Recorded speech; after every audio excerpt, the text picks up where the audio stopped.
여기 제목에 방금 찬양 제목을 보니까 하나님이 세상을 사랑하심이라고 되어 있는데 제가 이 가사 오늘 제목을 이렇게 보고 또 여러분들 한 분 한 분을 보는데 제 마음속에 이런 생각이 들어요. 저를 한번 따라해 보시기 바랍니다. 하나님은 세상만 사랑하시는 것이 아니라 나도 사랑하십니다. 믿으세요? 우리 옆 사람에게도 한번 얘기해 주시겠어요? 하나님은 당신을 사랑하십니다. 당신은 참 귀한 분입니다. 오늘 참 잘 오셨습니다. 손을 이렇게 한번 들어보실래요? 앞뒤 좌우에 돌아보시고 환영합니다. 반갑습니다. 잘 오셨습니다. 여러분 트롯 가수 임영웅 좋아하세요? 성경만 봐요? 찬송만 해요? 네. 트롯 가수 임영웅 좋아하시는 분 많지요? 그죠? 임영웅 전국 투어 콘서트 티켓이 예매가 시작되자마자 피켓팅이라는 말 들어보셨어요? 피켓팅? 피가 무슨 피일까요? 피가 튀길 정도로 치열하게 티켓을 구매하려고 티켓팅을 한다라는 걸 이 합성어로 해서 피켓팅이라고 한답니다. 예매가 시작되자마자 전석이 매진된다고 하는데 가격의 정가의 몇 배가 넘는 그런 암표가 성행을 하고 기본 암표 가격이 2배에서 비싼 좌석은 한 30배까지 뻥튀기가 된다고 하죠. 서울에서 열렸던 이 임영웅 콘서트에 2개짜리 붙어있는 연석이라고 하는 이 좌석표가 2장에 555만 원에 올라온 적이 있다고 합니다. 나는 555만 원을 줘서라도 거기를 꼭 가고 싶다. 손 들어보세요.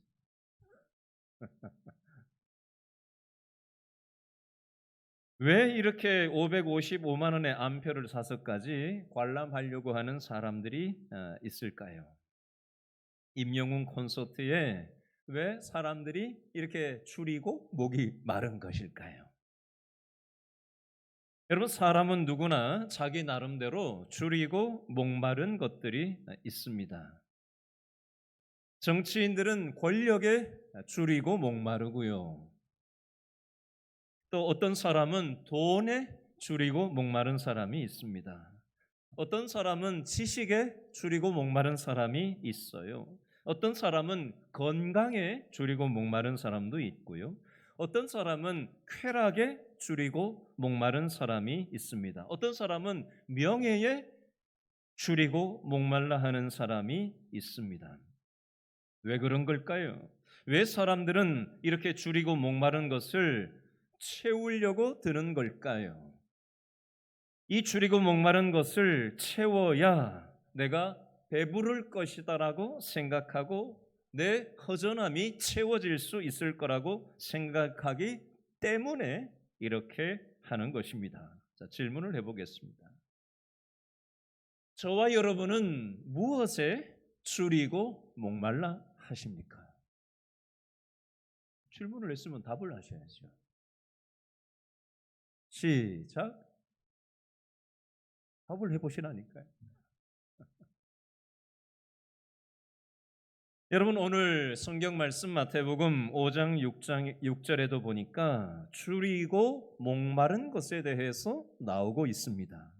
오늘 성경 본문 마태복음 5장 6절에는 무엇에 대해서 줄이고 목마름에 대해서 나오고 있는가 생각하시면서 마태복음 5장 6절을 다시 한번 읽어보겠습니다. 6절 시작. 무엇에?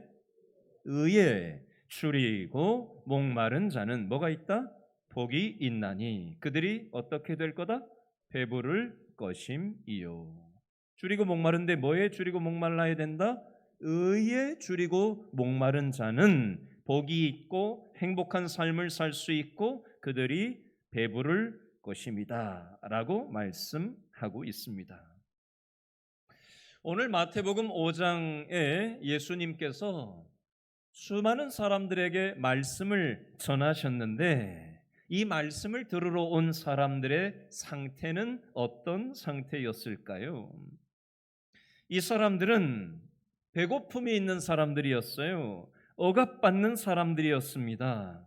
그래서 예수님을 통해서 뭔가 자신의 억압받는 것이 해소되기를 원했고 자신의 어떤 필요가 채워지기를 원했습니다. 뭔가 병이 있는 사람이 있었을 수도 있고요. 먹고 사는 현실적인 문제가 힘든 사람이 있었을 수도 있고 뭔가 살다가 억울함을 만났던 사람이 있을 수도 있었을 것입니다. 그래서 예수님을 통해서 이 필요가 채워지면 자신의 삶이 행복을 되찾을 수 있고 뭔가 만족할 수 있을 것이라고 기대하고 예수님을 따라왔던 것입니다. 그런데 예수님은 의에 줄이고 목마른 사람이 복이 있고 행복하고 배부를 수 있다라는 다소 생뚱맞은 말씀을 하고 계신 겁니다. 여러분, 성경에 보면 누구보다 전 세계적으로 배불렀던 사람으로 보이는 사람이 하나 나와요. 이 사람은 40년 동안 입법권, 사법권, 행정권을 가지고 있었고요. 물질, 권력, 명예, 지식, 쾌락 그 어느 것 하나도 부족함이 없이 흘러 넘쳤던 사람이에요. 솔자로 시작하고 몬자로 끝나는 사람입니다. 누굴까요? 솔로몬 왕입니다. 솔로몬이 40년 동안 이스라엘의 통일왕국을 다스렸을 당시에 세금이 666달란트였습니다. 1달란트가 금 34.3kg인데 곱하기 666을 하면은 22,843kg의 금이 거둬들여졌습니다. 그 당시 시가하고 요즘 시가는 다르기 때문에 그 물가를 반영하고 시대를 반영하고 인구를 반영하고 복잡한 변수를 반영해서 정확하게 통계치를 뽑기는 쉽진 않습니다. 22,800kg의 금이 있었다고 생각하니 이게 얼마나 어마무시한 금액일까요? 그런데 이 솔로몬이 물질도 권력도 명예도 지식도 쾌락도 입법권 사법권 행정권을 다 가지고 있었던 사람인데 이 솔로몬이 뭐라고 말했을까요? 솔로몬의 고백이 전도서 1장 2절과 전도서 12장 8절에 나와 있는데 제가 읽어드릴게요. 헛되고 헛되며 헛되고 헛되니 모든 것이 헛되도다. 여러분, 손을 뻗어가지고 바람을 나는 잡을 수 있다. 한번 손들어 보세요. 이 많은 분들 중에 손을 재빨리 움직여가지고 바람을 탁 잡을 수 있는 분이 한 사람쯤은 있어야 되지 않아요? 전 세계에서 1등 하는 사람은 누구라도 동작이 빨라가지고 바람을 탁 잡는 사람이 하나쯤은 있을 법하지 않아요? 어때요? 목사님 말 같지도 않은 소리를 저렇게 하고 있네.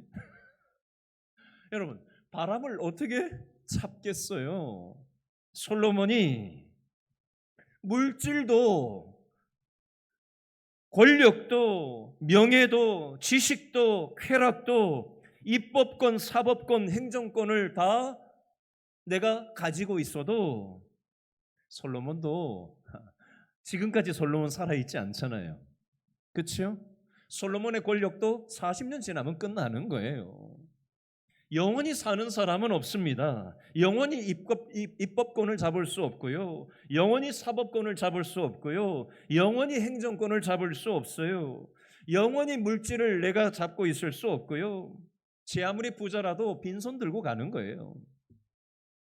그 절대 권력도 언젠가는 끝날 때가 있는 겁니다. 명예도 지식도 쾌락도 다 한계가 있는 법입니다. 그래서 솔로몬은 헛되고 헛되며 헛되고 헛되니 모든 것이 헛되고 다 바람을 잡으려고 드는 것과 같은 이치다라고 말씀하는 겁니다. 전도서 5장 10절 말씀에 보니까 이런 말씀이 있어요. 은을 사랑하는 자는 은으로 만족하지 뭐라고 돼 있어요? 못하고, 풍요를 사랑하는 자는 소득으로 만족하지 아니하나니. 제 아무리 돈이 있어도 이게 만족이 안 된다는 얘기를 하는 겁니다. 그 어떤 것을 내가 소나기에 틀어쥔들 그게 영원할 수 없고 그것이 완전한 행복을 보장해 주지 못한다는 것을 이렇게 돌려서 솔로몬은 말씀하고 있는 것입니다. 여러분, 오늘 이 의에 줄이고 목마르다, 이것이 복이 있다, 행복하다라는 이 말씀을 통해서 세 가지 측면에서 오늘 말씀을 좀 정리하려고 합니다. 첫 번째, 예수님은 헛되지 않고 참으로 배부르게 하는 행복을 누리는 사람은 어떤 사람이라고 말씀하고 있을까요? 자, 오늘 성경 6절에 나와 있죠. 무엇에? 의에 줄이고 목마른 사람이 복이 있다라고 말씀합니다. 여러분, 의라는 것이 무엇일까요? 제가 이것을 풀어서 이렇게 한번 표현을 해보겠습니다. 저를 따라해 보시죠. 의는 하나님 앞에서 옳다고 인정받는 것입니다. 하나님 앞에서 옳다고 인정받는 게 뭐다? 의다라는 것입니다. 여러분, 이것의 예가 성경 다윗이 시편 32편에서 하나님 앞에서 옳다고 인정받는 것에 대한 표현을 시편 32편 1절과 2절에서 다윗이 이렇게 표현하고 있어요. 제가 읽어드릴게요. 허물의 사함을 받고 자신의 죄가 가려진 자는 복이 있도다. 마음에 간사함이 없고 여호와께 정죄를 당하지 아니하는 자는 복이 있도다. 이 말 뜻이 이해가 되세요? 다시 한번 읽어드릴 테니까 한번 생각해 보세요. 다윗이 하는 얘기예요. 허물의 사함을 받고 자신의 죄가 가려진 자는 복이 있도다. 마음에 간사함이 없고 여호와께 정죄를 당하지 아니하는 자는 복이 있도다. 아멘. 이거 이해되시는 분 손 들어보세요.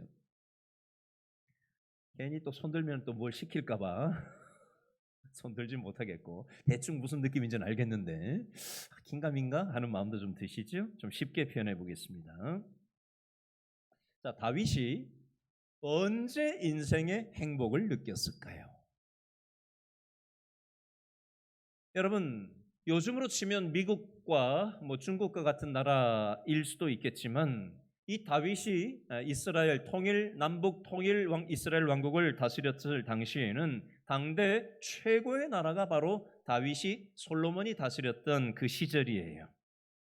그러면 이런 정도의 나라의 왕으로 등극을 했으면 다윗 왕이 나는 왕이 돼가지고 행복하다라고 얘기할 법하잖아요. 근데 다윗은 왕이 됐기 때문에 행복하다라고 표현한 흔적이 없어요. 그러면 다윗은 자식을 낳아가지고 행복하다라고 얘기했을까요? 지난주에 제 대학 동창한테 갑자기 전화가 왔어요. 야, 웬일이냐? 제가 그랬더니 이 친구가 뭐라고 그랬는지 아세요? 야, 나 손주 봤다 이러는 거예요. 저하고 동갑인데 손주 봤다. 50대 중반인데 손주 봤다. 큰 아들이 이제 아이를 낳은 거예요. 언제 낳았냐? 그랬더니 10분 전에 낳았다. 10분 전에 낳았는데 그걸 너무 좋아가지고 연락도 자주 하지도 않는 친구인데, 물론 친한 친구이긴 하지만 살기 바빠서 연락도 자주 안 하고 지내는데 낳은 지 10분 만에 저한테 연락을 해왔더라고요. 얼마나 기뻤으면. 손주 낳아보신 분들은 어때요? 많이 기쁘시죠? 지금 손주 기다리는 집들이 있는데, 여러분, 다윗은 왕이 되었다고 행복해하다고 성경에서 표현하지 않아요. 자식을 낳고 손주 봤다고 기뻐한다고 얘기하지 않습니다. 그러면 다윗은 언제 행복하다는 말을 하느냐? 조금 전에 제가 읽어줬던 표현이 바로 내가 하나님 안에서 행복하다라고 표현하는 표현이에요. 허물의 사함을 받을 때 행복하다. 자신의 죄가 하나님의 십자가 때문에 가려질 때 행복하다. 여호와께 정죄를 당하지 않을 때 행복하다라고 다윗이 자신의 행복의 근거가 이 세상적인 조건에 있지 않고 하나님으로부터 자신의 행복이 온다라고 고백을 정확하게 하고 있는 것입니다. 다윗은 하나님 앞에서 옳다고 인정받는 것을 중요한 인생의 1순위로 생각했습니다. 하나님 앞에 용서받은 그 기쁨, 그랬기 때문에 하나님의 자녀가 된 그 기쁨이 그 어떤 것과도 맞바꿀 수 없는 나의 기쁨임을 다윗이 얘기하고 있는 거예요. 자, 지금 의에 대해서 얘기하고 있는데 의에는 두 가지가 있습니다. 여러분의 이해를 돕기 위해서 제가 얘기를 할 테니까 정리하는 겸 좀 따라와 주셔요. 따라해 주세요. 두 가지 의가 있는데 첫 번째 의입니다. 따라합니다. 상대적인 의. 두 번째예요. 절대적인 의. 상대적인 의는 무엇이냐면 사람과 사람 사이에서 내가 저 사람보다 좀 낫다라고 하는 그런 비교 우위를 상대적인 의라고 얘기하는 겁니다. 우리 한 번씩 이런 얘기할 때 있지 않아요? 야, 저 사람은 교회 안 다니는데도 법 없어도 살 사람이다. 이런 얘기 우리 한 번씩 하잖아요. 그렇죠? 안 해요? 해요, 안 해요? 하잖아요. 여러분 앞에서 얘기하는데 뭘 반응을 안 하면 얼마나 그냥 민망한지 알아요? 자, 다시 한번 복습을 해보겠습니다. 참 유치하죠. 자, 여러분 법 없이도 산다는 말을 가끔 우리가 하고 사는 그런 사람이 있어요, 없어요? 있잖아요. 그게 상대적인 의예요. 누구보다 좀 낫다 뭐 이런 거예요. 근데 그 사람 털어서 먼지가 나요, 안 나요? 세상에 털어 먼지 안 날 사람이 없어요. 절대적인 의가 있어요. 그게 뭐예요? 하나님이 절대 기준이 되는 거예요. 사람보다 누구보다 낫다 아니다 이게 아니라 절대적인 하나님이라는 존재가 절대 기준이 되고 사람은 상대화가 되는 거예요. 여러분 하나님의 절대 기준 앞에서 누가 감히 명함을 내밀 수 있겠어요? 그렇죠? 여러분 건강검진을 하실 때가 있잖아요. 그렇죠? 병원에 가서 건강검진하면은 의사가 뭘 찍어 오라고 얘기를 해요? 엑스레이를 기본 찍어 오라고 하잖아요. 그러면 제 아무리 의사라고 하더라도 그냥 겉으로 봐가지고 어떻게 속을 알겠어요? 그러니까 기본 엑스레이를 찍어서 사람 몸 안의 상태를 엑스레이를 통해서 파악을 하는 거예요. 그렇죠? 엑스레이보다 그것도 안 되면 더 정밀한 진단 기구를 통해서 이제 점검을 하겠죠. 병원에 엑스레이를 찍고 나면은 우리 몸 안에 있는 상태가 어떠한지를 우리가 판단을 우리는 못하죠. 의사들은 판독을 해낼 수가 있죠. 아, 뭐가 안 좋습니다. 뭐가 안 좋습니다. 이거 이렇게 해야 됩니다. 수술을 해야 되겠군요. 한 번 더 정밀 검사를 해봐야 되겠군요. 뭐 이렇게 저렇게 의사가 조치를 하게 되는 거죠. 여러분 우리의 몸이 엑스레이를 통해서 그 문제를 파악하는 것처럼 우리의 영혼을 판별하기 위해서는 어떻게 해야 되느냐? 율법을 통해서 하나님의 말씀을 통해서 우리의 죄를 발견하고 우리의 죄가 발견되고 나면 우리의 몸이 안 좋다고 판단이 되면 의사는 수술을 하든지 약 처방을 하든지 뭐 그렇게 하잖아요. 그러면 우리의 영혼이 죄가 있다. 이 죄가 발견되면 이 죄를 어떻게 해결해야 될까요? 의사가 해결할 수 있을까요? 사람이 해결할 수 있어요? 내가 산에 가서 돌을 닦으면 그러면 내 죄 문제가 해결될 수 있나요? 선행을 하면 사람 죄 문제가 해결될 수 있나요? 없어요. 그러면 어떻게 해야 될까? 제가 이거를 여러분에게 어떻게 설명을 드리면 이해가 쉬울까 잠깐 생각을 하는데 갑자기 찬송가가 딱 생각이 났어요.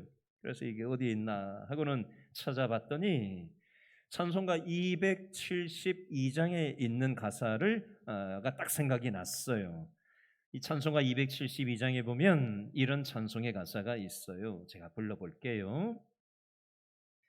고통의 멍에 벗으려고 누구께로? 예수께로 나갑니다. 2절에 보니까요, 낭패와 실망 당한 뒤에 누구께로? 예수께로 나갑니다.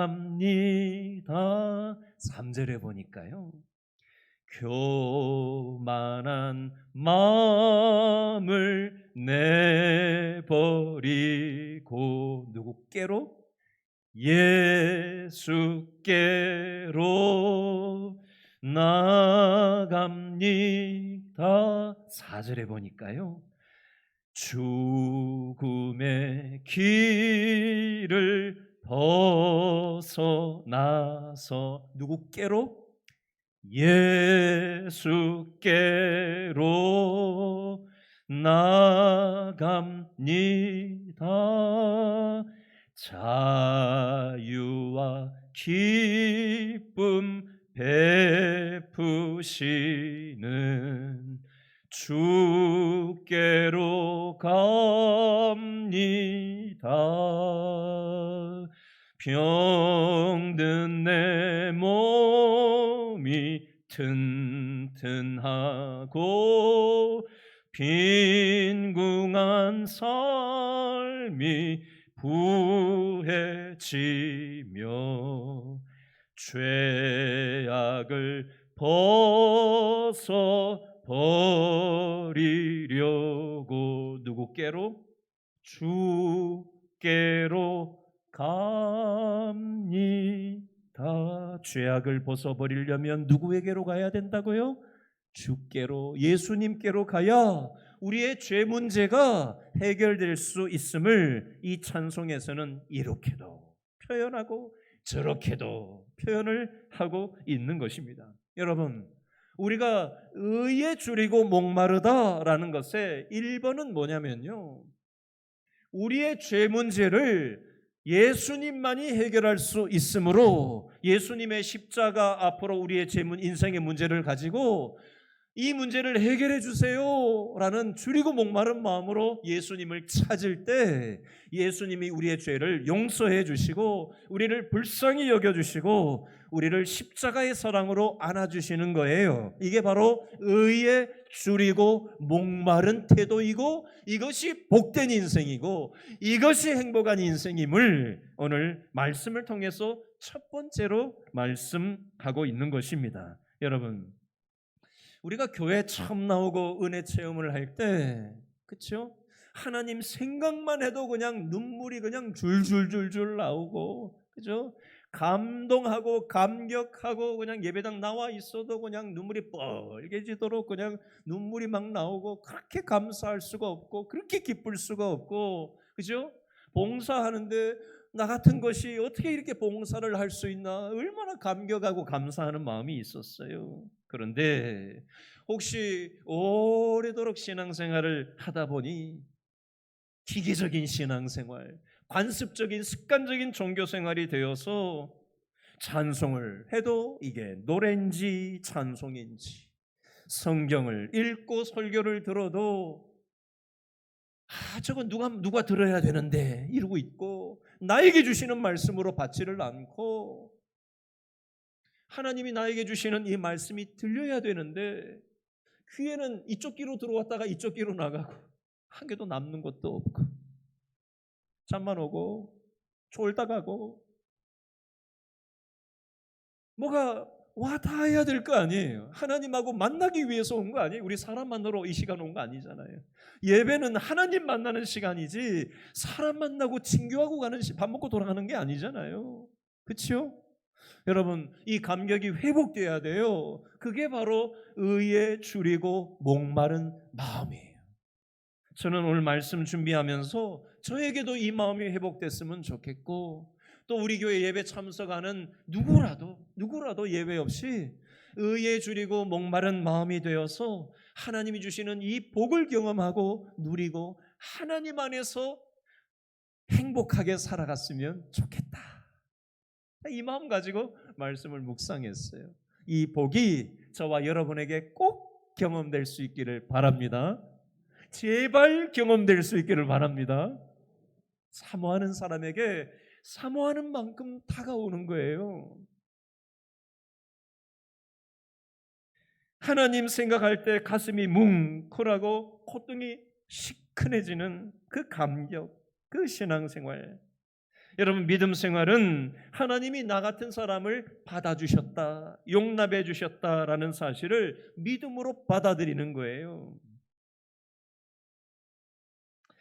여러분, 두 번째 오늘 말씀을 통한 의에 대해서 이렇게 한번 정리를 해보겠습니다. 성경의 원문의 의미를 번역하는 버전이 여러 가지가 다양한 게 있어요. 그중에 공동번역 성경이라는 게 있는데 마태복음 5장 6절 말씀을 공동번역 성경에서는 이렇게 번역해 놓았어요. 제가 읽어드릴게요. 옳은 일에 줄이고 목마른 사람은 행복하다. 그들은 만족할 것이다. 이렇게 번역되어 있어요. 약간 느낌이 다르죠?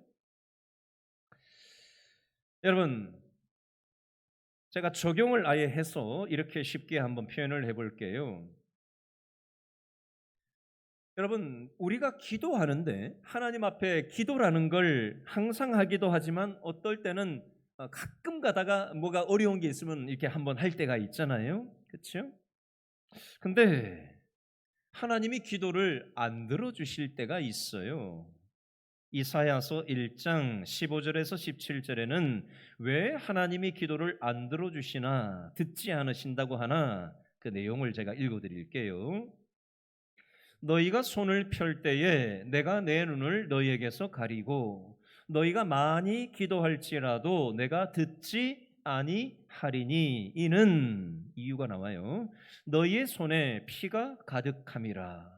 너희는 스스로 씻으며 스스로 깨끗하게 하여 내 목전에서 너희 악한 행실을 버리며 행악을 그치고 선행을 배우며 정의를 구하며 학대받는 자를 도와주며 고아를 위하여 신원하며 과부를 위하여 변호하라 하셨느니라. 아멘.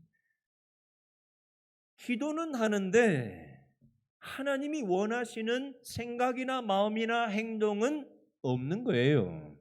그러면 하나님이 그 기도 듣는다 안 듣는다? 안 들으신대요. 아모스서 5장에 보면 의가 없으면 하나님이 우리의 예배를 안 받으신다는 표현이 나와요. 아모스 5장 21절에서 24절입니다. 읽어드릴게요. 내가 너희 절기들을 미워하여 멸시하며 너희 성회들을 기뻐하지 아니하나니 너희가 내게 번제나 소제를 드릴지라도 내가 받지 아니할 것이요 너희의 살찐 희생의 화목제도 내가 돌아보지 아니하리라.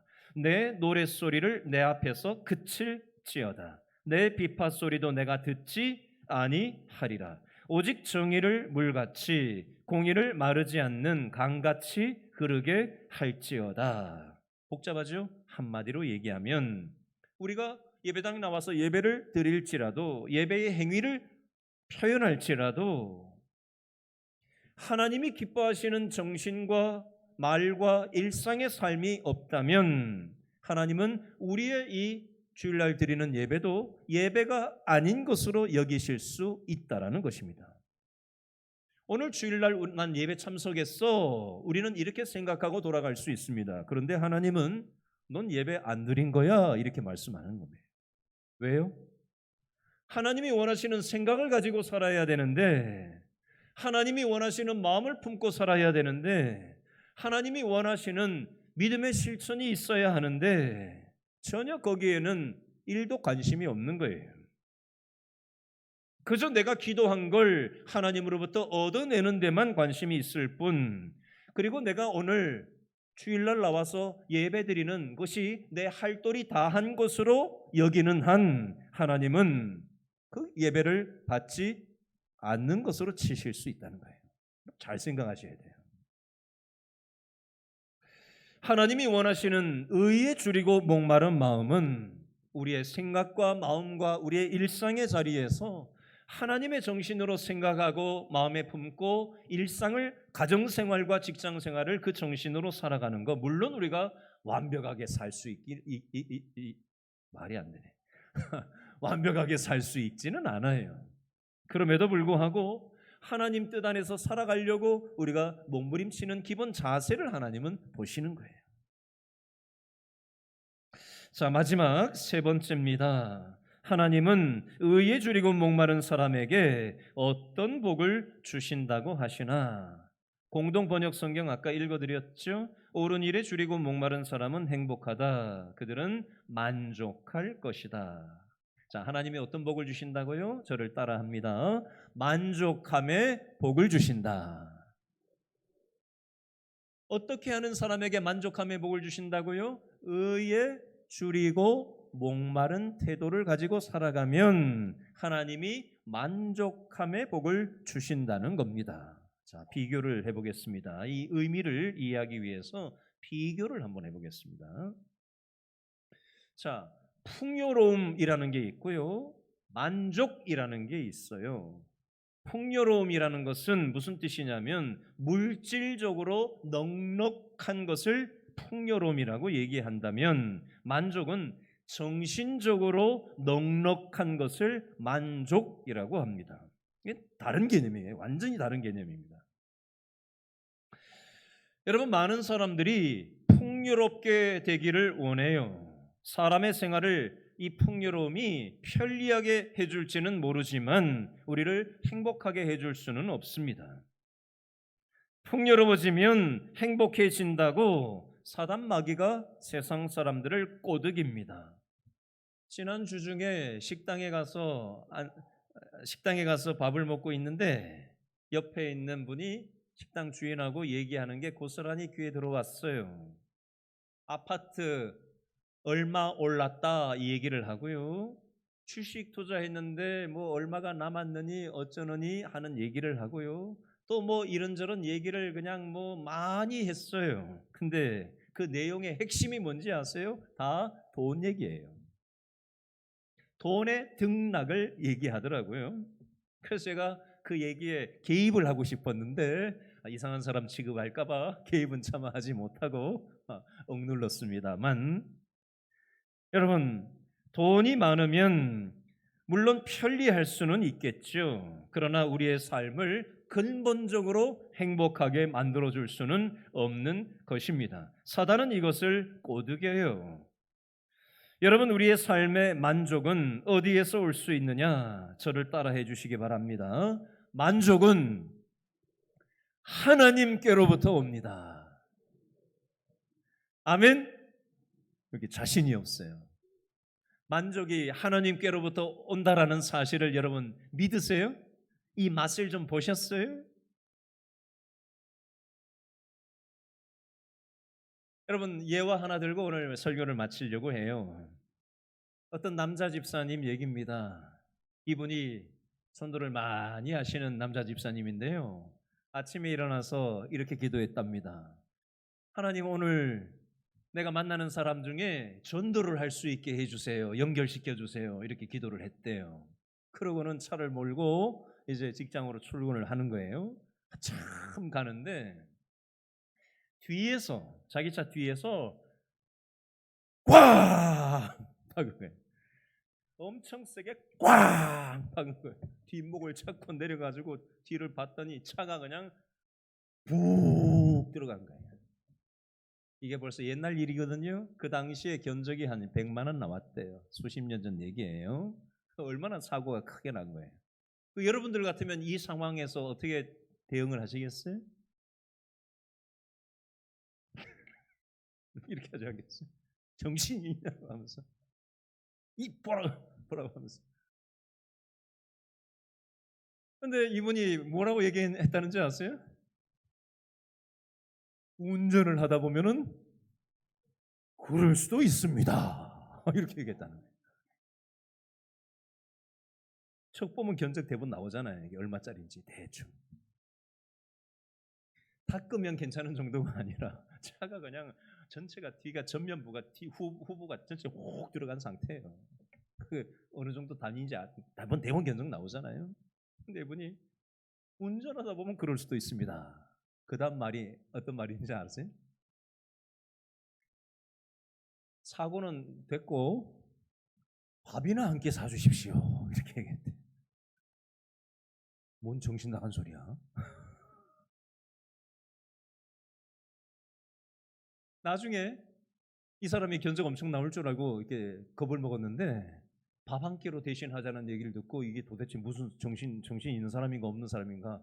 그래도 돈 많이 무는 것보다 밥 한 끼로 해결하는 게 좋잖아요. 그래서 좋은 데 가가지고 밥을 대접하고는 얘기를 서로 나누게 된 거예요. 근데 얘기를 해보니까 이 사고를 낸 가해 차량 운전자가 현재 있는 회사의 부사장인데 해외에서 근무하던 사람이에요. 해외 나가면은 교회 안 나가던 사람들도 교회 많이 나가거든요. 근데 해외 있을 때 교회 생활을 했던 분이에요. 근데 국내로 들어와서 바쁘니까 먹고 살기 바쁘니까 교회를 안 나가고 있었는데 이 사고를 통해 가지고 이 피해 입은 사람이 무엇 때문에 자기한테 이렇게 돈도 요구하지 않고 밥 한 끼로 해결하려고 하는지 그 진심을 대화 중에 알게 된 거예요. 그래서 그 길로 교회에 등록을 하고 교회에 나오기 시작했대요.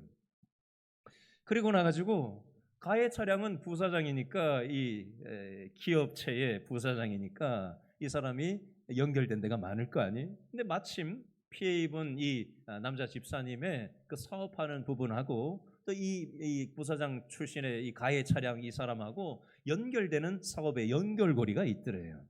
그래서 소개를 또 잘 해줘가지고 아주 또 경제적으로도 아주 유익한 그런 일들이 있었다고 합니다. 이분이 간증을 하면서 하나님이 기뻐하시는 일을 내가 믿음으로 하나님의 의에 줄이고 목마른 마음으로 하나님이 기뻐하시는 일에 순종을 하면 하나님께서 나의 경제적인 필요까지도 덤으로 채워주시는 것을 내가 경험했노라고 그렇게 간증하는 것을 본 적이 있습니다. 여러분 오늘 말씀을 맺으면서 의에 줄이고 목마른 삶을 살아가는 거 세상의 논리로 봤을 때는 생뚱맞은 얘기일 수 있지만 믿음의 가치 안에서 볼 때는 참으로 놀라운 역설적인 진리가 있는 것입니다. 하나님 안에서 구원받고 하나님의 뜻 안에서 살아가고 하나님 안에서 순종하면서 살아가는 사람에게 만족의 복을 하나님께서 선물로 주신다는 것입니다. 저는 우리 길신교회 성도들 또 오늘 예배드리는 모든 분들이 이 복을 직접 체험하시고 맛보시고 누리시고 또 나누어 주면서 살아가는 영적으로 부요한 삶을 살아가는 우리 모든 예배자들 될 수 있기를 축복합니다. 기도하겠습니다.